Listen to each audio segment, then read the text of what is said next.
അധ്യായം 1 മുതൽ 36 വരെയുള്ള വാക്യങ്ങൾ. ജെറുസലേം നിവാസികൾ. ജനനേതാക്കൾ ജെറുസലേമിൽ താമസിച്ചു. ശേഷിച്ചവർ വിശുദ്ധ നഗരമായ ജെറുസലേമിൽ 10-ൽ ഒരാൾ വീതവും ഇതര പട്ടണങ്ങളിൽ 10-ൽ 9 വീതവും താമസിക്കാൻ നറുക്കിട്ട് തീരുമാനിച്ചു.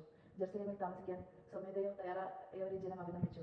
ഇസ്രായേൽ ജനവും പുരോഹിതന്മാർ, ലേവ്യർ, ദേവാലയ ശുശ്രൂഷകർ, സോളമന്റെ ദാസന്മാരുടെ പിൻഗാമികൾ എന്നിവർ യൂദ നഗരങ്ങളിൽ സ്വന്തം സ്ഥലത്ത് താമസിച്ചു. ജെറുസലേമിൽ വസിച്ച പ്രമുഖന്മാർ യൂദയുടെയും ബെഞ്ചമിന്റെയും ഗോത്രത്തിൽപ്പെട്ടവരാണ്. യൂദാ ഗോത്രത്തിൽ നിന്ന് ഇസിയായുടെ പുത്രൻ അത്തായ, ഇസിയ സക്കറിയ അമരിയയുടെയും, അമരിയ ഷെഫാത്തിയുടെയും, ഷെഫാത്തിയ മഹലേലിന്റെയും, മഹലേൽ പെരേസിന്റെയും പുത്രന്മാർ.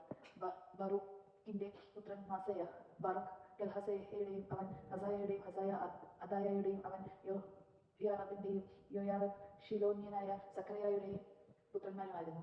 പേരേസിന്റെ കുടുംബത്തിൽപ്പെട്ട 468 അനീകന്മാർ ജെറുസലേമിൽ പാർത്തു. ബെഞ്ചമിൻ ഗോത്രത്തിൽ നിന്ന് മെശുല്ലാമിന്റെ പുത്രൻ സല്ലു, മെശുല്ലാം യോബേദ് പെദായയുടെയും, പെദായ കോലാലയുടെയും, കോലാല മാനസായുടെയും, മാനസായ ഇത്തിയേലിന്റെയും, ഇത്തിയേല് ആശയുടെയും പുത്രന്മാരായിരുന്നു.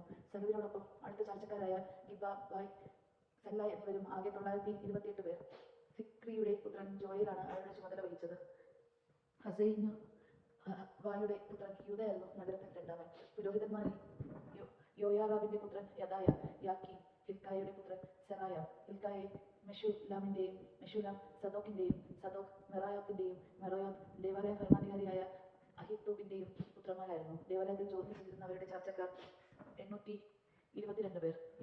യറോഹാമിന്റെ പുത്രൻ അദായ, യറോഹാം പെലാലിയ അംസിയുടെയും, അംസി സക്കറിയായുടെയും, സക്കറിയ പാഷൂറിന്റെയും, പാഷൂർ മൽക്കിയായുടെയും പുത്രന്മാരായിരുന്നു. അദായയുടെ ചാർച്ചക്കാരായ കുടുംബത്തലവന്മാർ 242. അസലേറിന്റെ പുത്രൻ അമശേസായ്, അസറേൽ അഹസയുടെയും, അഹസായ് മെഷിലേത്തോമിന്റെയും, മെഷിലേത്തോം ഇമ്മറിന്റെയും പുത്രന്മാരായിരുന്നു. അവരുടെ ശൂരപരാക്രമികളായ ചാർച്ചക്കാർ 128 പേർ. അവരുടെ നേതാവ് ഹക്കേദോലിന്റെ പുത്രൻ സബ്ദിയേലായിരുന്നു. ലേവ്യരിൽ നിന്ന് ഷാഹൂബിന്റെ പുത്രൻ ഷെമായ, ഷാഹൂബ് അസ്രീക്കാമിന്റെയും, അസ്രീക്കാം ഹഷായാബിയുടെയും, ഹഷാബിയ ബുന്നിയുടെയും പുത്രന്മാരായിരുന്നു. ദേവാലയത്തിന് പുറമെയുള്ള ജോലികളുടെ മേൽനോട്ടം വഹിച്ചിരുന്നത് ലേവ്യ പ്രഭുക്കന്മാരായ ഷബൈദായും യോസാബാദുമാകുന്നു. സ്തോത്ര പ്രാർത്ഥനയ്ക്ക് നേതൃത്വം വഹിച്ചിരുന്നത് ആസാഫിന്റെ പുത്രനായ സബ്ദിയുടെ പുത്രൻ മിക്കായുടെ പുത്രനായ മത്താനിയ, രണ്ടാമൻ ബക്ബുക്കിയ, യദൂദിന്റെ പുത്രനായ ഗലാലിന്റെ പുത്രൻ ഷമുവായുടെ പുത്രനായ അബ്ദ. വിശുദ്ധ നഗരത്തിൽ ആകെ ലേവ്യർ 284. വാതിൽക്കാവൽക്കാരനായ അക്കൂബും തൽമോനും അവരുടെ ചാർച്ചക്കാരും കൂടി 172 പേർ. ബാക്കിയുള്ള ഇസ്രായേൽ ജനവും പുരോഹിതന്മാരും ലേവ്യരും യൂദാ നഗരങ്ങളിൽ തങ്ങളുടെ അവകാശ ഭൂമികളിൽ താമസിച്ചു. എന്നാൽ ദേവാലയ ശുശ്രൂഷകർ ഒഫേലിൽ താമസിച്ചു. സീഹായും ഗിഷ്പായും അവരുടെ മേൽനോട്ടം വഹിച്ചു. ബാനിയുടെ പുത്രനായ ഇസിയാണ് ജെറുസലേമിലെ ലേവ്യരുടെ മേൽനോട്ടം വഹിച്ചത്. ബാനി ഹഷാബിയായുടെയും, ഹഷാബിയ മത്താനിയ ദേവാലയത്തിൽ ഗാനശുശ്രൂഷ നടത്തിയിരുന്ന അസാഫിന്റെ കുടുംബത്തിൽപ്പെട്ട മിക്കായുടെയും പുത്രന്മാരായിരുന്നു. ദേവാലയത്തിൽ ദിവസം തോറുമുള്ള ഗാനശുശ്രൂഷകളുടെ തവണ ഓരോ ഗണത്തിൽ രാജാവ് നിശ്ചയിച്ചു കൊടുത്തു. യൂദയുടെ പുത്രനായ സേറായുടെ പുത്രൻ മെഷേസാബൂലിന്റെ പുത്രനായ പെത്താഹിയ ജനത്തെ സംബന്ധിക്കുന്ന എല്ലാ കാര്യങ്ങളിലും രാജാവിന്റെ ഉപവിഷ്ടാവായിരുന്നു.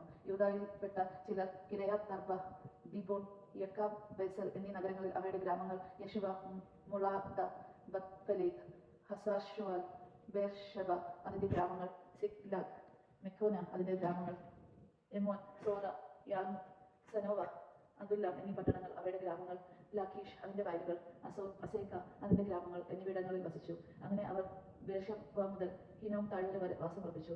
ബെഞ്ചമിൻ ഗോത്രജർ ഗോബ, മിക്മാഷ്, അയ്യ, പദ്ദേ അതിന്റെ ഗ്രാമങ്ങൾ, അനാത്തോത്ത്, നോബ്, അനോനിയ, ഹസോർ, റാമ, ഗിത്തായി, ഹദീദ്, സബിയോ, നെബലത്ത്, ലോദ്, ഷിൽപ്പയുടെ താഴ്വരയായ ഓനോ എന്നിവിടങ്ങളിൽ പാർത്തു. യൂദയിലെ ചില ദേവീഗണങ്ങൾ ബെഞ്ചമിനോട് ചേർന്നു. ദേവജമാനായ